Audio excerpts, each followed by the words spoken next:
नमस्कार दोस्तों। देखिए रिसेंटली एसबीआई का एक इनकम आर्बिट्रेज फंड जो है लॉन्च हुआ है। उसका एनएफओ अभी भी ओपन है और वो चल रहा है और उसकी एक वीडियो ऑलरेडी मेरे चैनल पे अपलोड हो चुकी है एनएफओ की। अगर आपने नहीं देखी तो देख लीजिएगा। उसी की तर्ज पे टाटा म्यूचुअल फंड हाउस वाले ने अपना एक आर्बिट्रेज फंड जो है लॉन्च कर दिया है, जिसका पूरा नाम है Tata income plus arbitrage active FOF. तो देखिए इस फंड की मैं बात करूं तो ये सेम टू सेम हमारा जो एसबीआई वाला फंड है ना, जो इनकम फंड है, सेम टू सेम उसी तर्ज पे है, उसी तरीके का है और सारी सारी चीजें मैक्सिमम इसकी उसी की तरह है। अब जिन भाइयों ने वो वीडियो देखी है वो तो समझ जाएंगे कि भैया ये फंड किस तरीके का होने वाला है, लेकिन अगर आप पहली बार इस वीडियो को देख रहे हैं तो आप बिल्कुल भी टेंशन मत लीजिएगा। मैं आपको कंप्लीट ए टू जेड सारी चीजें समझा दूंगा कि भाई एक्चुअल में ये फंड है कौन सा, किस कैटेगरी का है, किस तरीके का है और क्या नुकसान है और क्या फायदे है, ये जरूर बताऊंगा आपको। तो दोस्तों स्वागत है मेरे चैनल दी एक्टिव तरुण में। अगर पहली बार आए हैं तो प्लीज चैनल को सब्सक्राइब कर लीजिएगा, जो कि बिल्कुल फ्री है, किसी तरीके के कोई भी चार्जेस नहीं है भाई। तो प्लीज चैनल को सब्सक्राइब कर लीजिएगा। दूसरी बात, अगर अच्छी लगी वीडियो को तो भैया लाइक कर दीजिएगा। कुछ भी क्वेश्चन हो कमेंट करके पूछ सकते। तो फंड का नाम आपको फिर से बता देता हूं, Tata income plus arbitrage active FOF. अब फर्क जो है ना एसबीआई में और उसमें, वो ये है कि वो जो फंड है वो एक नॉर्मल फंड है और ये एक एफओएफ है। एफओएफ का मतलब है फंड ऑफ फंड्स। दोनों में फर्क क्या है समझा देता हूं। वो भी एक एनएफओ है, न्यू फंड ऑफर है, और ये भी एक एनएफओ है। सबसे पहली बात, ये जो फंड है ये लॉन्च होने वाला है आपका 5 मई को। 5 मई से 19 मई तक ये लॉन्च रहेगा। दोस्तों आपको वीडियो को बीच में रोककर एक चीज पहले क्लियर करना चाहता हूं, पूरी की पूरी जो वीडियो मैं ये बना रहा हूं एजुकेशन पर्पज के लिए है। किसी भी तरीके का रिकमेंडेशन वगैरह नहीं है इस फंड को लेकर या एसबीआई को लेकर या किसी भी फंड को लेकर।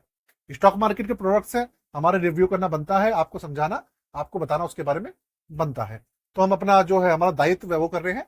बाकी ध्यान रखिएगा, स्टॉक मार्केट के अंदर जब भी आप कुछ भी करते हैं तो भाई हमेशा उसमें रिस्क बना रहता है। सारी की सारी चीजें अच्छे से जांच लें और पड़ताल कर लें, ठीक है ना। तो भाई इसका जो एनएवी रहने वाला है वो एनएवी रहेगा 10 रुपए। लॉन्चिंग डेट मैंने आपको बताई दी है 5 तारीख से 19 में। मिनिमम जो इसके अंदर इन्वेस्टमेंट अमाउंट रहेगी वो रहेगी 5,000 रुपए। मिनिमम एसआईपी अमाउंट जो है वो इसकी रहने वाली है 100 रुपए। देखिए जो टाटा के जितने भी फंड्स होते हैं उनके अंदर मिनिमम एसआईपी जो होती है 100 रुपए या 150 रुपए होती है। वैसे तो 100 रुपए रहती है, लेकिन कुछ फंड ऐसे भी होते हैं जिनमें 150 रुपए भी होती है। बहुत कम वैल्यू से जो है एसआईपी चालू हो जाती है टाटा के फंड। बात करें एग्जिट रोड की, तो भाई एग्जिट रोड है इसका 0%। अब बात करते हैं इस फंड के बारे में कि एक्चुअल में ये फंड किस तरीके का। देखिए ये है आपका फंड हाइब्रिड कैटेगरी का। अब आप पूछेंगे भाई हाइब्रिड कैटेगरी कौन सी है। देखिए आपने सुना होगा डेट फंड्स, जरूर सुना होगा आपने। जो डेट फंड्स होते हैं वो ऐसे होते हैं जिनके अंदर रिस्क वगैरह नहीं होता है, उनके अंदर इक्विटी से स्टॉक्स नहीं होते। तो इक्विटी और डेट फंड्स के बीच की एक कैटेगरी इन्होंने बनाई है जिसे हम हाइब्रिड कहते हैं। इसको हम डेट हाइब्रिड कैटेगरी कहते हैं। तो इसके अंदर होता क्या है, इस फंड की बात करूं, इसके अंदर 65% से लेकर 50% तक, 65% से लेकर 50% तक पैसा जो होगा वो रहेगा इक्विटी के अंदर।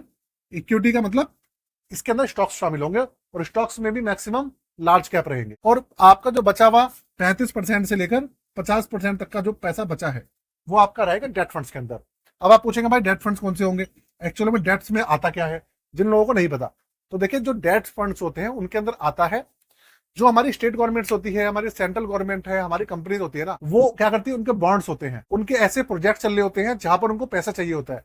तो होता क्या है कि ये जो म्यूचुअल फंड हाउस वाले होते हैं ना, वहां पैसा लगाते हैं और उसके बदले में जो गवर्नमेंट होती है वो भैया इंटरेस्ट देती है। जैसे एफडी में आपको बैंक के अंदर मिलता है, तो उसके अंदर इंटरेस्ट बैंक से ज्यादा मिलता है, तो आपको रिटर्न हल्का फुल्का सा ज्यादा मिल जाता है। ये होता है फर्क। लेकिन उसमें होता क्या है, वो सेफ रहता है क्योंकि भैया उसके अंदर इक्विटी से कोई भी लिंकिंग नहीं होती। अच्छा, इक्विटी के अंदर लगने का फायदा ये है कि इसके अंदर आपको रिटर्न्स बढ़ जाते हैं। जो प्योर डेट फंड्स होते हैं उनके अंदर रिटर्न्स जो होते हैं काफी कम होते हैं, एफडी के बराबर ही होते हैं उनके अंदर रिटर्न। तो भाई ये कैटेगरी है। तो इसके अंदर ये हाइब्रिड कैटेगरी है। इसके अंदर 50 से 65% इक्विटी होगा और 50 से 35% जो होगा आपका डेट फंड होगी। इस तरीके से जो मिला जुला रिटर्न मिलने वाला है आपको। रिटर्न कितना मिलेगा मैं आपको बिल्कुल भी नहीं बताऊंगा। जो दूसरे फंड से आप जाके देख लीजिए, जो आर्बिट्रेज है उनका डाटा देख लीजिए, उन्हीं के आसपास रहते हैं। क्योंकि भैया जो सेबी है और यूट्यूब है अलाउ नहीं करता इन सब चीजों को क्लियर करना, ठीक है ना। तो मैंने आपको ए टू जेड सारी चीजें समझा दी है इसके बारे में। साथ में एक चीज बताना चाहता हूँ कि अगर आप नए हैं, हमारी वीडियो को पहली बार देख रहे हैं, आप स्टॉक मार्केट में नए हैं, आपको एक पोर्टफोलियो की जरूरत है, आप म्यूचुअल फंड स्कीम्स अपने लिए सिलेक्ट करवाना चाहते हैं, है ना, एक पोर्टफोलियो वाला डिजाइन कराना चाहते हैं, तो आप हमसे करवा सकते हैं, पोर्टफोलियो डिजाइन करा सकते हैं। आपके पास एग्जिस्टिंग पोर्टफोलियो है, आप उसको रिव्यू जरूर करा लीजिएगा। हर 1 से 1.5 साल के अंदर भैया पोर्टफोलियो रिव्यू कराते रहिएगा, जिससे कि आपको पता रहे। ठीक है, तो भाई ये करवा सकते हैं, उसके लिए डिस्क्रिप्शन जाके चेक कर लीजिएगा, उसके अंदर सारी चीजें मेंशन है। चार्जेस है, चार्जेबल सर्विस है, तो वहां पे चार्जेस वगैरह मेंशन है। इंडिया में सबसे कम चार्जेस है दोस्तों, और आज तक मैं हजारों कर चुका, हजारों जो पोर्टफोलियोज है वो कर चुका हूँ, रिव्यूज और बना भी चुका हूँ।